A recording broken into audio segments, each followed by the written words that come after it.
welcome. I'm Dr. Rees with Behavioral Health 2000. I want to give you a brief overview over Behavioral Health 2000 and the service that we will provide.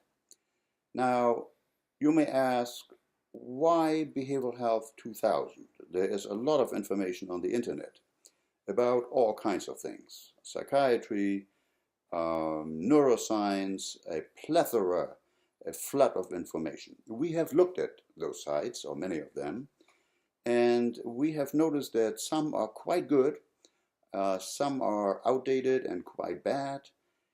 And what we intend to do is give you an in-depth look at neuroscience and behavioral health in a slightly different perspective. Namely, we will anchor all of our presentations to a hot off the press recent research article in the scientific literature.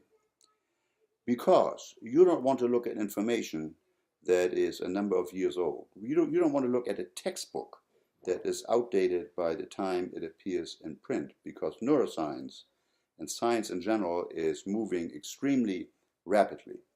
You want to know what's cooking right now and where the field is going. Now, there are some sites on the internet that have brief blurbs that tell you about new science of consciousness or new science data on cancer and so on and so forth, but no backup. There is no documentation about what these sites talk about. We are different. We will provide you with a detailed, curated, and reasoned description of what these findings are. We will give you the history and background of the research, and we will provide you with slides. A picture is more worth than 1,000 words, and these slides we prepared are annotated in such a way that you can click on links appearing on the slides that will directly get you to the PDF file of the original research articles. So you can look at our statement and compare it immediately to what the researchers have actually done. Now, right now in this culture, and perhaps worldwide, there is a great deal of science skepticism. Like science is just one more story. Like the idea of truth or data is being challenged. You know, in the late night shows during President Bush's administration, there was a term coined called truthiness. You know, it doesn't matter. And with our recent political changes, an aspect of our population has chosen to disregard and abandon. So there is pervasive science skepticism. But if at any time in world history science was critically important, it is now. We are facing a great deal of potentially cataclysmic events in our not too distant future. Just think about climate change, which has been minimized currently in the political world, but which is a very real phenomenon. Science will be able to find ways to help us in these predicaments, I believe. The other part is that modern brain sciences now have discovered that the way we think and the way our emotions affect our thought process may not be ideally suited to the difficulties that we face in this world and as in our civilization. There are restrictions on what our brain is capable of doing. There are multiple illusions and delusions that our brain maintains because our brains were not designed to be internet compatible, to deal with a flood of ever-increasing informational content. Our brain was designed for discovering important events in the immediate 3D environment in the African savannah to help us survive, to help us form coalitions with others, to form family bonds, to raise our children, and so forth. What we are facing now is an escalation of computing power that our brains are not necessarily designed to be able to handle. So what we do is we farm out our knowledge to other knowledge carriers. We know as individuals only very little about what is going on. For example, how does an iPhone really function? How does the internet really work? We know how to use these things, but we don't know the details of the construction or the physics underlying it. Likewise, we know little about our brain, and our brain is really where everything comes together and where everything happens. So it would be extremely useful for us to know what are the strengths and the limitations of our brain functions so we can make precautions and be wise about our decision making by taking into account the limitations of the computer between our ears. The other thing, of course, is the emotional life that we are all endowed with. We know very little about how emotions are generated in the brain, how they're being controlled, and how they can be used effectively. When I say very little, I'm overstating it, because we know now more in the last 20 or 30 years than we have known in the last 2,000 years. And for a person to be successful in navigating life and society, a good insight into their own emotional capacity and their emotional liabilities is extremely important in order to be able to be successful and to heed warning signs that might occur in your daily life. So this is what this site is about. It will provide you with an in-depth tour of the brain. It will also allow you to take a look at malfunctions of the brain.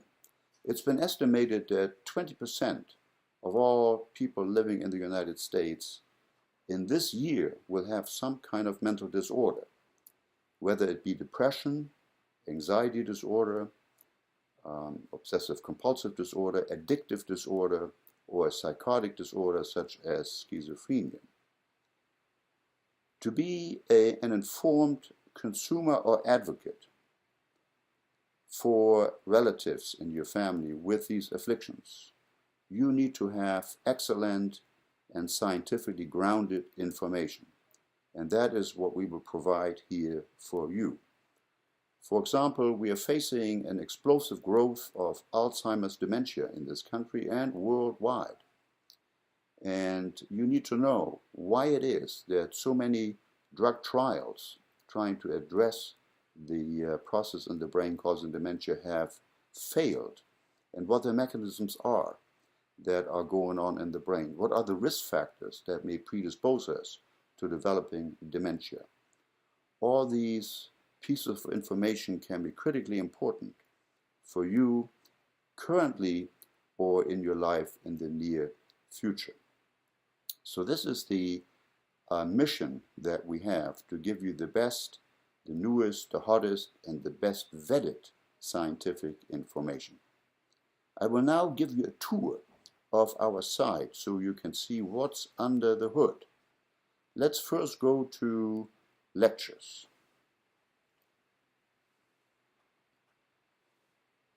So here are our lectures tabulated,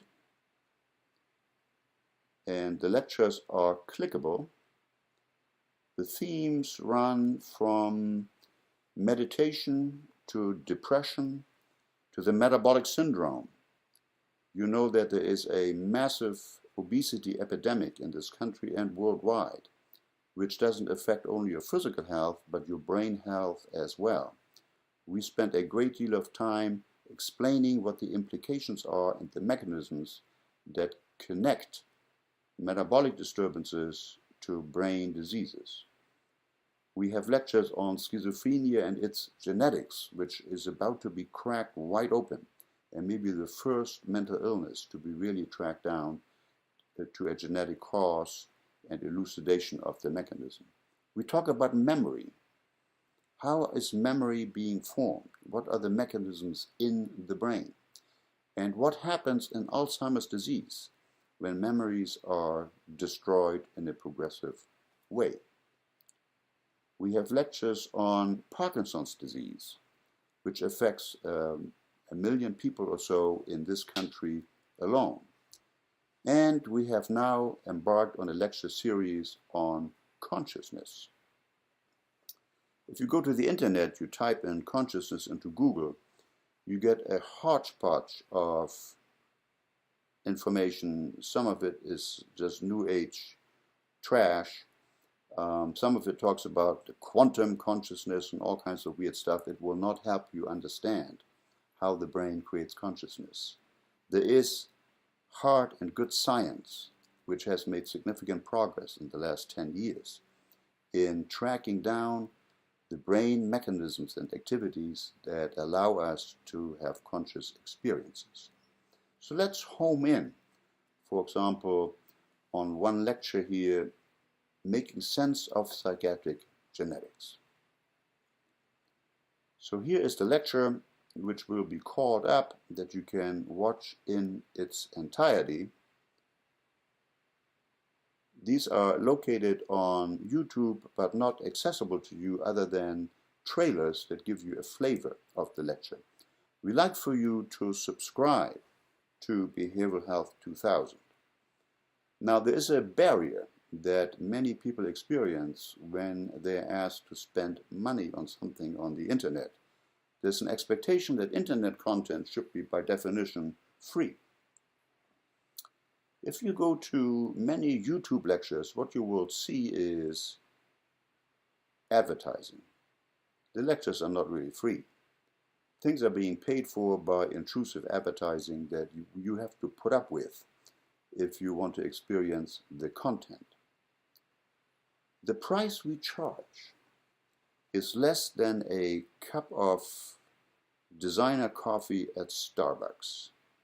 Is less than a Coke and a popcorn that you would spend at the movies without giving it a second thought. For the same amount, you get 1 month total access to all the information on our website. So going back to the lectures, I'll show you now the slides that go along with that. And here we load a typical slide set that go along with the lecture and allow you to follow the lecture in great detail. You can see there's a lot of information on the slide that you can study at your leisure. You can also use these slides for your own teaching purposes. If you are teaching nurses, medical students, residents in medicine or psychiatry or neurology, or anybody working in the mental health field, you may find some of these slides useful for your own lectures. All these slides are referenced very carefully to the original papers from which they are derived. Now, if you go back and look at the PDF files of the slides, so each slide set exists in 2 forms, PowerPoint and PDF, you can see that there are some references which are in italics and in bold red letters. You can click on those references and they will pop up within a second or so the paper that is referenced here in the slide. This is an incredibly valuable database. So every statement that we make in our lectures is backed up by an original peer-reviewed research paper usually at very recent vintage.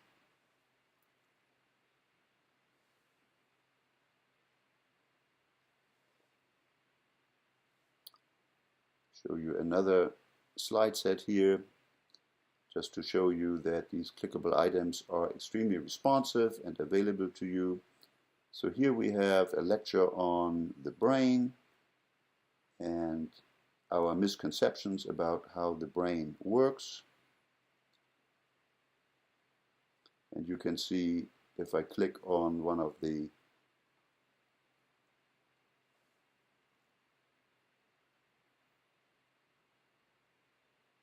slides here, we will call up the equivalent paper that relates to the content of the slide.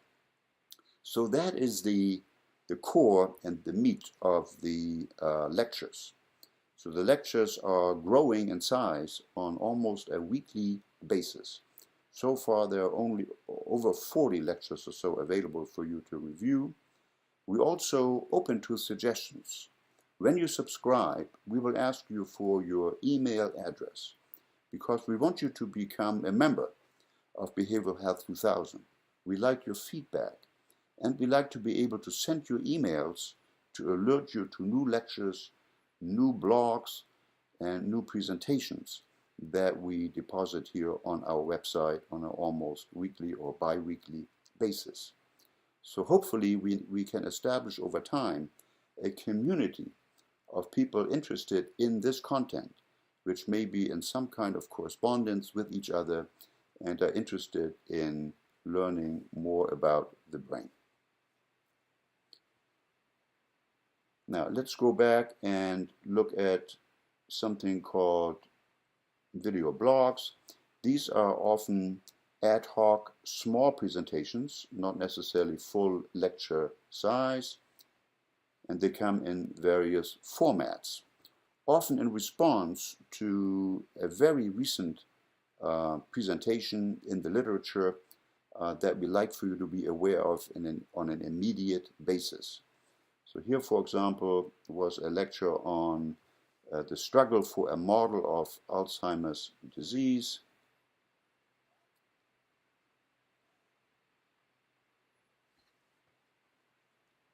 And you can see here my introduction to this particular paper.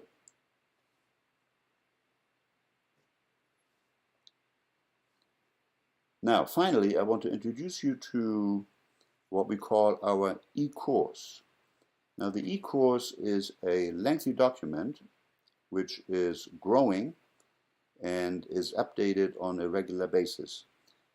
Now, the e-course is not a textbook, but rather a course that is constantly refreshed. If you buy a textbook in the store, you will notice that by the time it arrives in print, the newest research is no longer available and the textbook is outdated as it appears.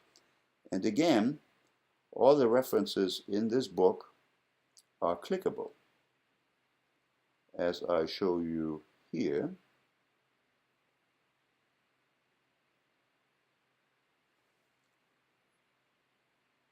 You can see that all the statements in the textbook are backed up by research, and you have access to a vast database of PDF files of psychiatric research and neuroscience research.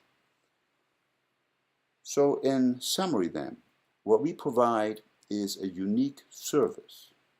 It's not a hit and run provision of hot news from the neuroscience field, but rather a more in-depth look at what is going on under the hood, what is happening in the field of neuroscience.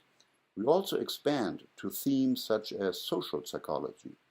For example, the impact of scarcity or the experience of poverty on psychology and brain function.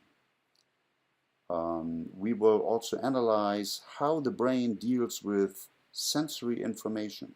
What are the models that we construct in our mind?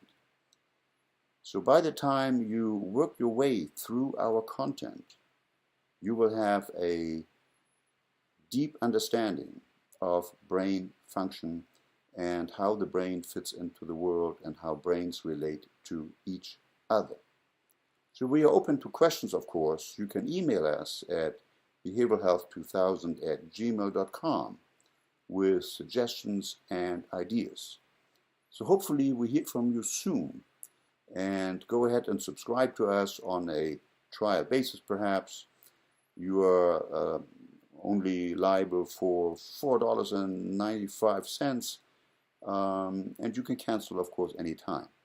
The subscription is renewable on a monthly basis and will be automatically reviewed unless you, of course, cancel. So that will give you a good introduction as to what we're all about, and we hope to see you soon and provide this important service to you and your friends. Thank you for your attention. We'll see you soon.